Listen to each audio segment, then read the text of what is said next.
my boys. Boys push my limits, man. Push my limits. No, but you cannot not scream at all. It's not a matter of No. girl.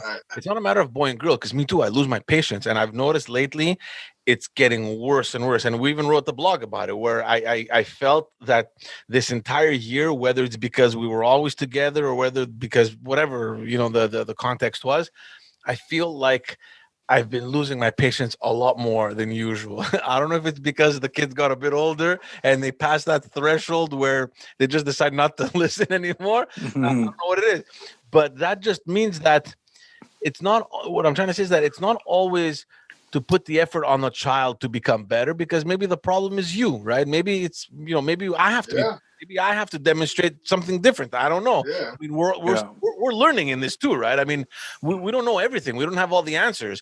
And I know for a fact that this issue that I've had with patients this whole year has been rubbing off on the old one. Like I see it. Like she has a short fuse. Like you tell something, like, and I'm like, holy shit, like explosive, like where did that come from? Yeah. It's imitation.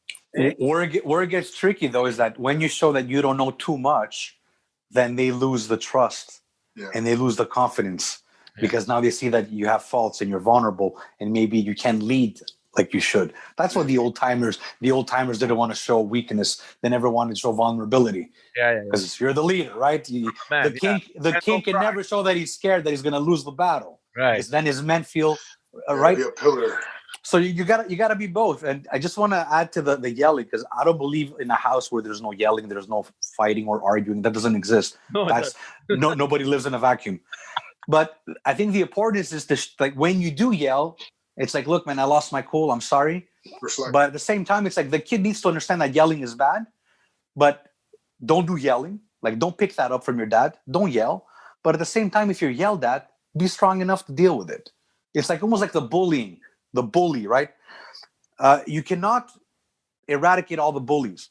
So you have to make sure the kids don't bully, but you also have to help the kids that when they do get bullied, that they can stand up for themselves. Yeah. It's almost like there's two lessons. It's not just one way.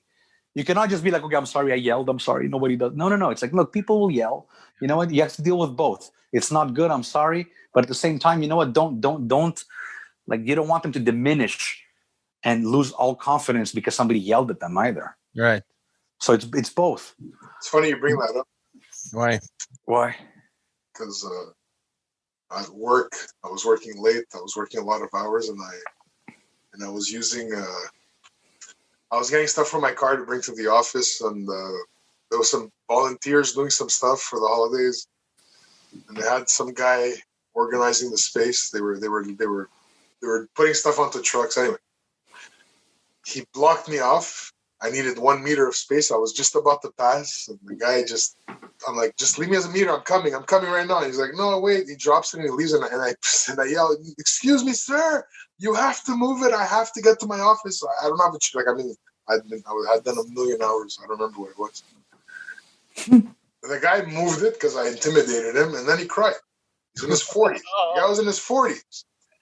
And I didn't swear, I didn't threaten, but I raised my voice because I needed him to sense my urgency, because I wanted to be home. Just let me pass. I'm out of your way in 30 seconds. The place is yours. He didn't understand that. He thought it was going to hit, and I wasn't going to have any. That's why I raised my voice. It was across a room too. That's why I had to raise my voice. And he did it. I saw he was very uncomfortable. Then he left where we were. He was uncomfortable, man. For anyone that hasn't seen George in person, we're talking about one big boy, man. Fuck, he's like a bulldozer coming at you. Fuck, I shit my pants, bro. If I got out of his car yelling, I'd probably start crying also. I felt guilty, man. The guy was that sensitive. Yeah, I get it. That guy's father didn't scream at him, man. He wasn't desensitized. No, but you know what it is, and it's, you know what, I used to lose my cool way more often, and a lot. Like it was pretty easy, and then you realize, that you don't know what people are going through.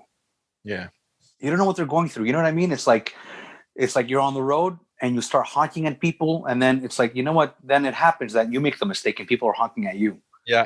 And you don't want people to start screaming at you because look, you just did what they did 2 days ago, and you're probably gonna repeat that. So you can't judge other people just because you feel like shit at that point.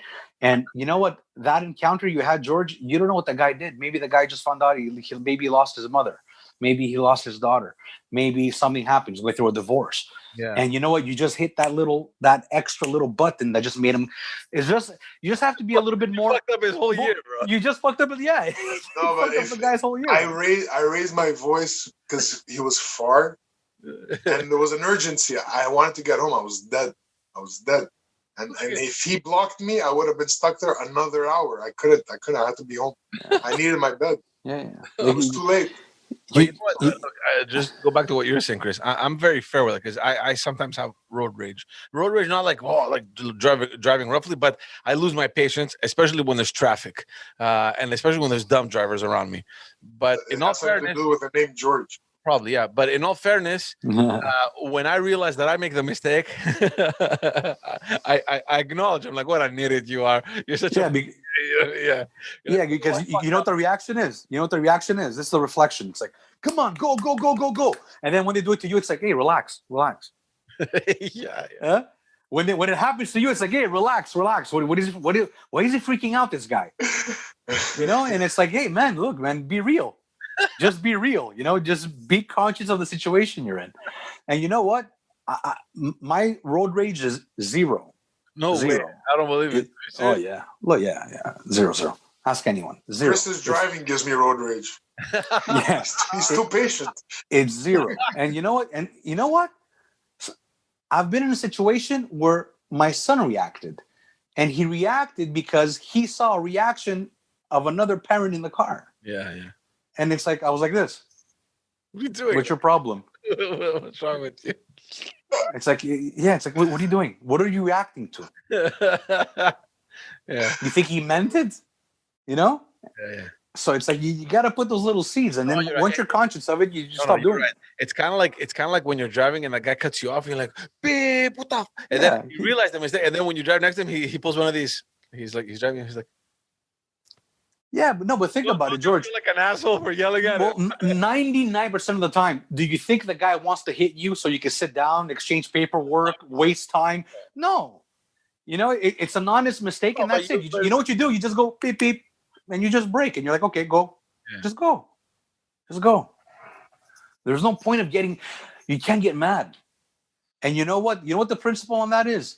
You're not going to let 1% shit on 99%. What do I mean by that? Can I explain what I mean by that? Yeah. You wake up in the morning. You want to go to work. Forget, now we're in COVID. Let's say we're pre or post-COVID, okay? You're wearing your nice shirt, your tie, and your kid is there in the morning and somehow, like what happened to me with the milk, happens with the coffee, right? Yeah. At that point, you can freak out and shit on everyone's day. Yeah. You could be angry. You're going to make your kid feel like shit. Your kid's going to cry. You're probably going to leave home angry, right? Your wife's going to be like, okay, bye. You're going to storm out. You're going to drive badly. Your mind is not going to be there. You might get into an accident. You go to work. Everyone says, hey, what's up? You're like, yeah, good, whatever. You start dumping the shit on other people. You bring that negative energy everywhere and you have a shit day. Yeah. So you let 1% shit on 99%. Where you could have just said, hey, it's okay. Dad is going to go change. You go change your shirt. You give your kid a kiss. You say, it's okay. Next time, be careful. You walk out. You drive better. You don't blow any lights. You don't speed like a maniac. You don't get annoyed at other people. You go to work. Hey, what's up, everybody? You're in a good mood. And now you spread good energy.